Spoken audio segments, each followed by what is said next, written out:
Ever feel like there's a whole other you operating behind the scenes? Hmm. Turns out there kind of is. Yeah. Today, we're diving deep into the world of the conscious and unconscious mind Right. and how this dynamic duo shapes who we are and the choices we make. Yeah. We'll be exploring lectures from a leading neuroscientist Okay. who uses this really cool term, the rebellious self, Oh, interesting. to describe that part of us Yeah. that questions everything and pushes us beyond our comfort zones. Yeah, I like that. And get this, he suggests it might be the key to understanding how we evolved from, well, basic survival machines to us. It is a question that has puzzled philosophers and scientists for centuries. Right.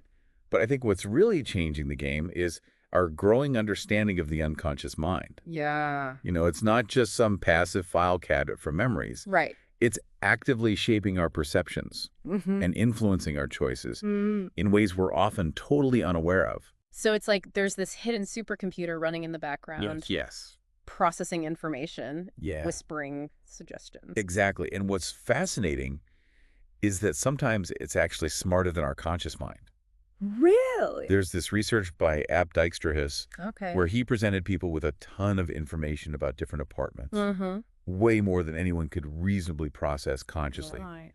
Some people were asked to think it over carefully, Okay. while others were distracted Mm. and then asked to choose. Okay. Guess what? What? The distracted group, the ones who weren't overthinking it, Yeah. consistently picked better apartments. Wait, so sometimes it's actually better to not overthink things. Right. That goes against everything I've ever been taught about decision making. It's like our unconscious mind can sift through all that data, Mm-hmm. weigh the pros and cons, Yeah. and factor in our emotional responses. Mm. In a way our conscious mind just can't. It's almost like having an intuition superpower. Okay, so how does this apply to everyday life? Well, Can you give me like a real world example? let's say you're choosing between job offers. Okay. Your conscious mind might focus on salary and benefits, right? Sure. Yeah. But your unconscious mind might be picking up on subtle cues about the company culture, Mm. the vibe of the team, Mm-hmm. the energy of the boss, Okay. based on past experiences, Right. even if you can't consciously articulate why one offer feels better than the other. So it's like going with your gut feeling. Exactly. That little voice that says, this one feels right, Yeah. even if you can't quite explain why. And it's not just limited to big decisions like jobs or apartments. It can be as simple as choosing what to wear in the morning Oh, okay. or deciding which restaurant to go to. Right. Sometimes overthinking just leads to analysis paralysis, Yeah, I can definitely relate to that. while trusting your gut often leads to a more satisfying outcome. So if our unconscious is so amazing, why do we make so many bad decisions? We have biases. Right. We give into impulses. We do things we later regret. Doesn't sound very superpowered to me. You're right. Our unconscious isn't perfect, Okay. and that's where things get even more interesting. Okay. For example, have you heard of unconscious bias? Yeah, I've heard of that. It's these mental shortcuts our brain creates based on past experiences and social conditioning. Yeah. And the scary part is Yeah. they can lead us to make unfair judgments without even realizing it. Okay, so unconscious bias, that's a big one, It is. especially when we're talking about things like fairness in the legal system, right? Huge implications. I mean, if our brains are making snap judgments without us even knowing, Right. how can we be sure justice is being served? That's a huge question. Yeah. And one that neuroscientists and legal scholars are grappling with right now. I bet. The lectures delve into some pretty intense case studies. People with damage to their prefrontal cortex, the part of the brain responsible for impulse control. So if someone has a brain injury that makes it hard to control impulses, Yeah. are they fully responsible for their actions? That's the question. Where do we draw the line between accountability and compassion? Exactly. And it's not just about brain injuries. Right. What about people who grew up in environments where violence was normalized? Mm. Or who have mental health conditions that affect their decision-making? Yeah, that's a good point. These are complex issues. Yeah, There yeah. are no easy answers. There are not. Our understanding of the brain is evolving faster than our legal system can keep up.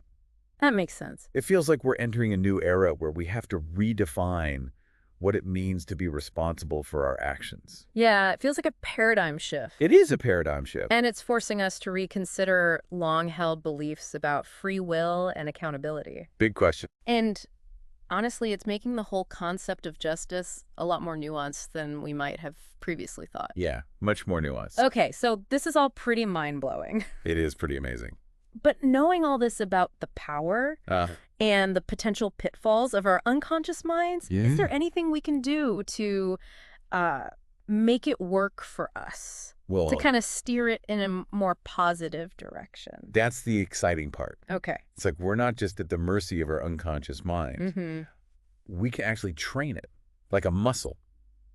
Oh, interesting. Okay. Think about learning to ride a bike. Yeah. At first, every movement is conscious and deliberate, Right. but with practice, it becomes second nature, taken over by the unconscious. Oh, okay, I see. So it's like creating a new neural pathway. Exactly. If I want to break a bad habit, like constantly checking social media, Yeah. I could consciously make an effort to replace that habit with something more productive, maybe reading a book or going for a walk, and eventually my brain would rewire itself. Exactly.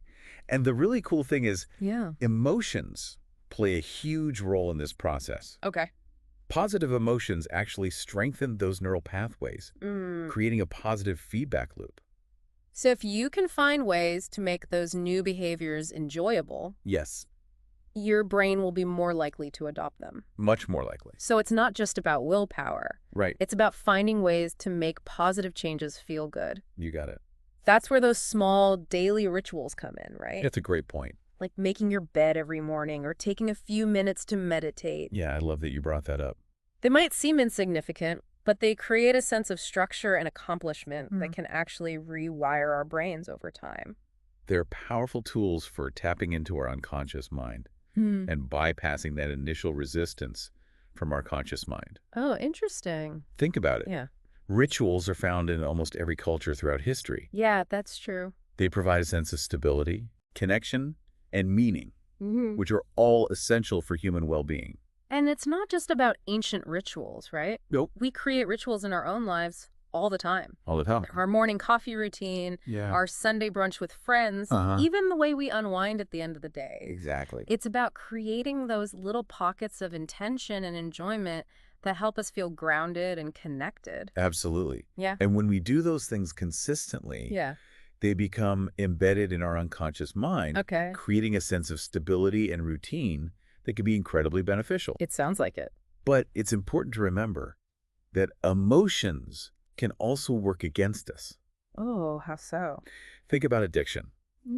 It's essentially a hijacking of the brain's reward system, Yeah. where addictive substances or behaviors offer a quick fix for emotional distress. So it's like our brain gets hooked on that dopamine rush Yeah. and it becomes harder and harder to resist, even when we know it's harmful. So I'm hearing that the key is to find healthy ways to manage our emotions, Absolutely. build resilience, Yep. and create those positive feedback loops that support our well-being.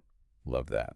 It's like building a strong emotional foundation that can help us weather the storms of life. I love that analogy. Yeah, It's so true. it is. And this leads to a really fascinating question. Okay, what's that? How did this incredible, complex, Yeah. and often contradictory mind of ours evolve in the first place?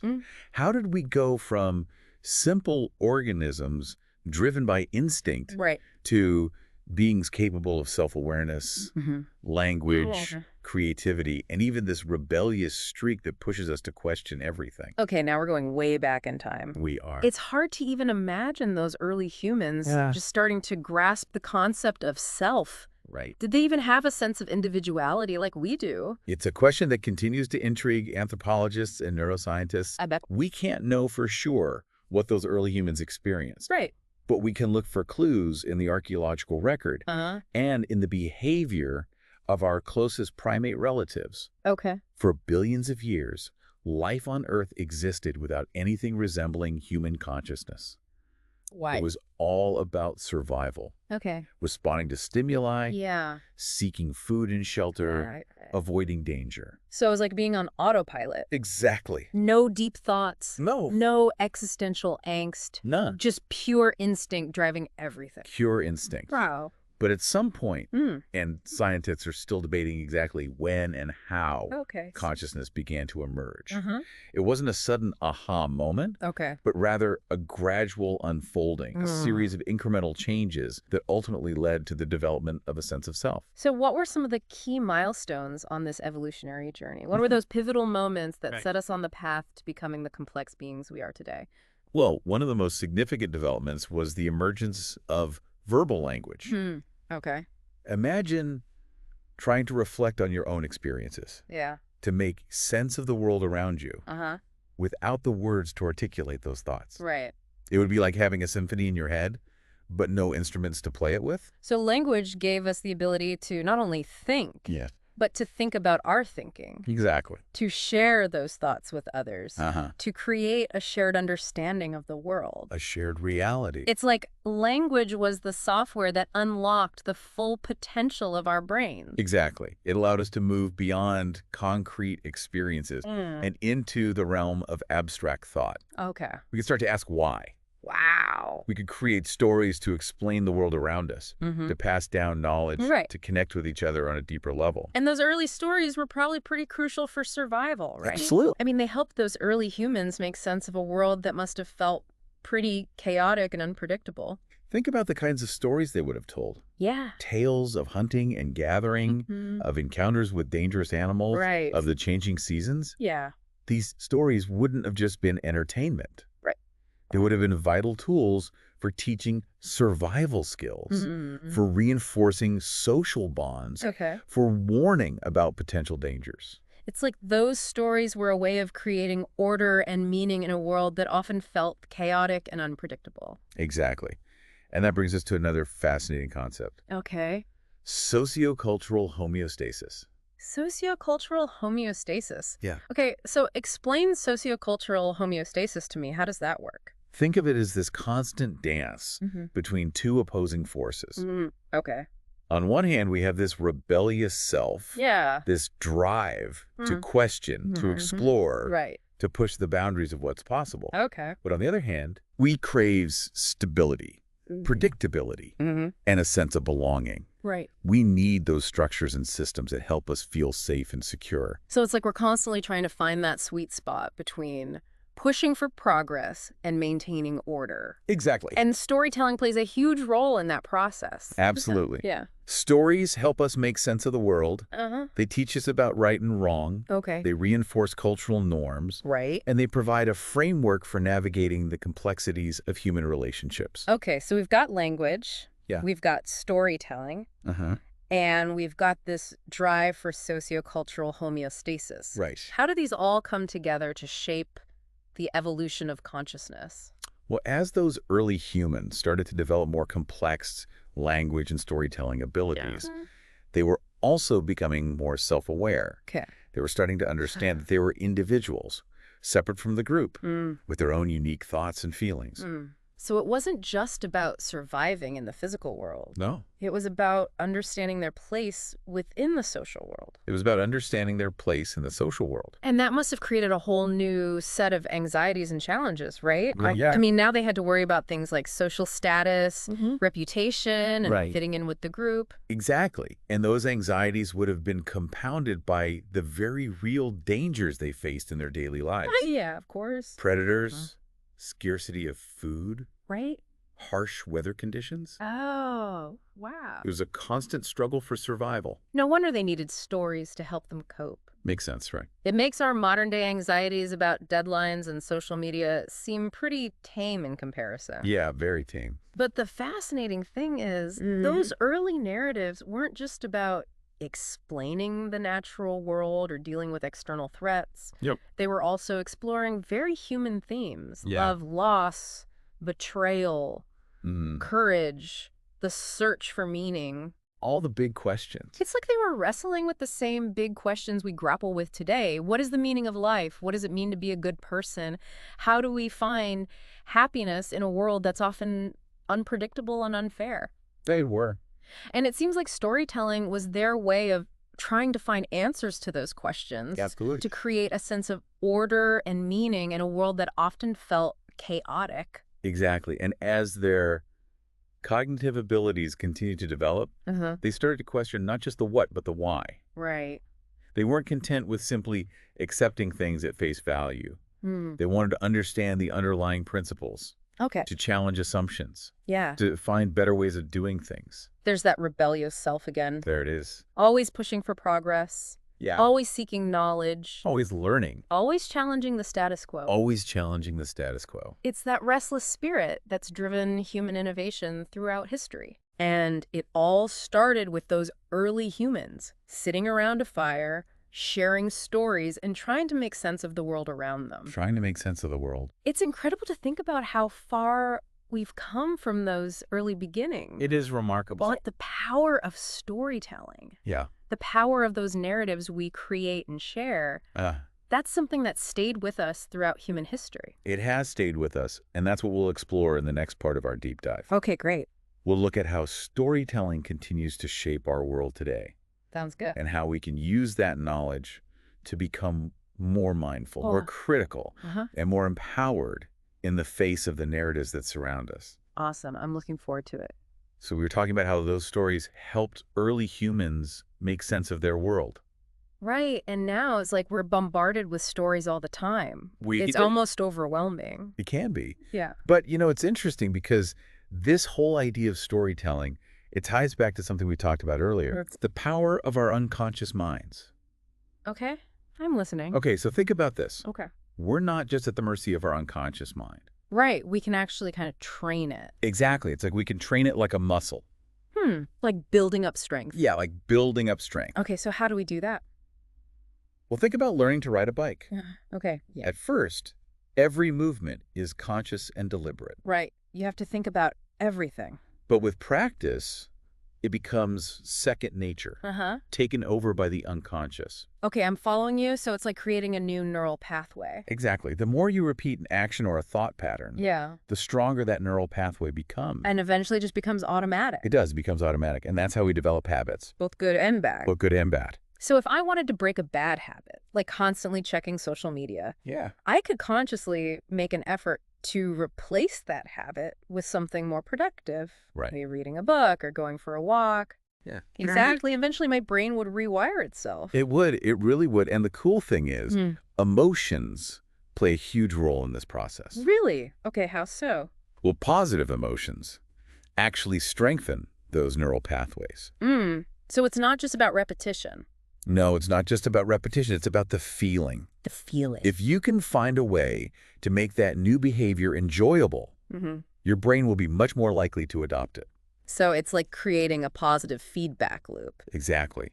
You do something that makes you feel good. Right. And that good feeling reinforces the behavior. Making you want to do it again and again. And again, and that's why things like mindfulness and gratitude practices can be so powerful. Okay, I can see that, but it still seems like there's this element of willpower involved. Oh, absolutely. Willpower is important, but it's not the whole story. So it's more about finding ways to align your actions with your emotions. Exactly. Yeah. And that's where rituals can come in. Rituals. Yeah, rituals, like those small daily habits we talked about. Like making my bed every morning. Exactly. Or taking a few minutes to meditate, or having a cup of tea in silence. They might seem insignificant. They might. But I guess over time they can have a real impact. They can. They really can, because they create this structure and routine that taps into the power of our unconscious mind.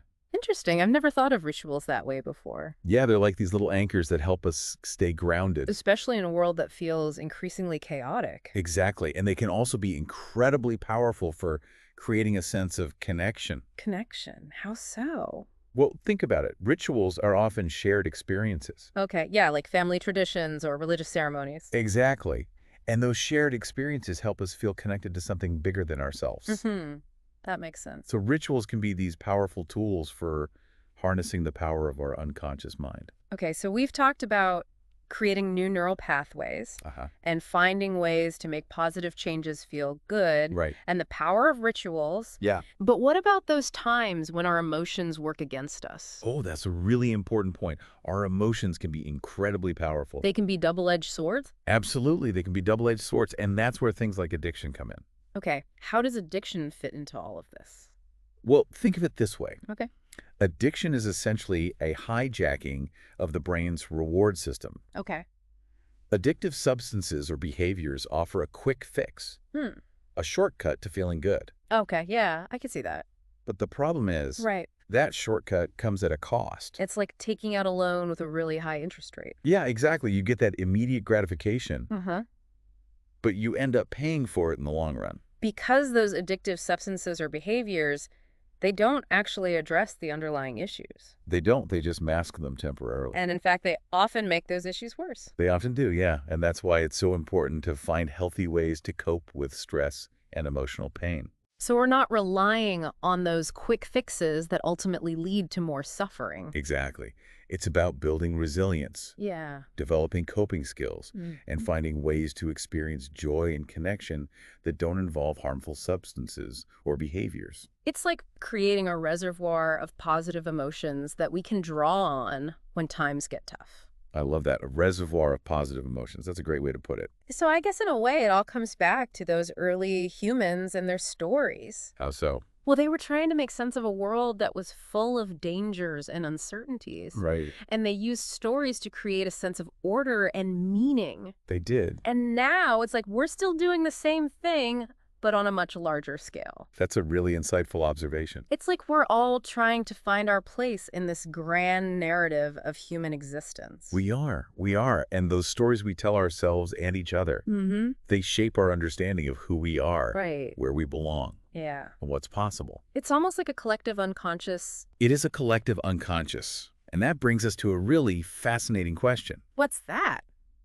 How did this incredible capacity for storytelling evolve in the first place? Okay, now we're going way back. We're going way back to those early humans. Who were just starting to develop language and self-awareness. Yeah, it's mind-boggling to think about. It is to think about how we went from simple organisms driven by instinct Right. to these complex beings who create art and music and tell stories. It's a journey that's still unfolding. It is, and I'm guessing there were some key milestones along the way. There were, and in the next part of our deep dive, Okay. we'll explore those milestones. I'm looking forward to it. And we'll look at how those early narratives Yeah. laid the foundation for the stories we tell today.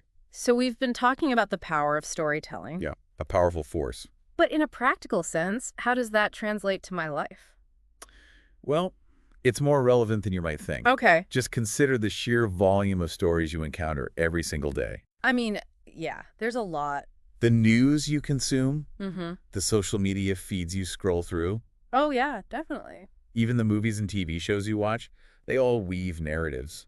So you're saying it's not just ancient myths and campfire tales anymore? It's a constant stream, Yeah. a constant stream of information shaping your worldview. Yeah. It's hard to step back and see the bigger picture sometimes. Exactly. We're swimming in a sea of stories, Wow. Yeah, that's a good way to put it. each one vying for our attention, Yeah. shaping our perceptions. It's easy to get swept away. It is. This makes me think about those clickbait headlines. Oh, yeah. Or those social media posts designed to trigger outrage. They're playing on our emotions, trying to grab our attention. So it's like a competition for our brains. It is a competition. And those tactics work because they tap into our deeply ingrained need to make sense of the world. So how do I navigate this? How do I know which stories to trust? That's where critical thinking becomes your most valuable tool. Okay, so it's not about shutting down or rejecting every story I encounter. No, not at all. It's about engaging with them actively and thoughtfully. Exactly. Be an active participant. Not just blindly absorbing information. Right. Question it, analyze it, Evaluate it. evaluate it. Okay, that makes sense. And I guess it's also important to recognize my own biases, right? Absolutely. We all have biases. The stories I'm already carrying. Yeah. The assumptions I bring to the table. They can color our interpretation. It's like looking through a distorted lens. A perfect analogy. Okay, so we've talked about being critical of the stories we encounter, but what about the stories we tell ourselves? Ooh, that's a powerful one. The stories about my capabilities, my limitations, my place in the world. Those internal narratives can be incredibly powerful. So if we're all walking around with these internal stories playing on loop, Yeah. how do we make sure those stories are serving us? Well, one of the most powerful things you can do is seek out diverse voices. Okay, so it's about expanding my horizons.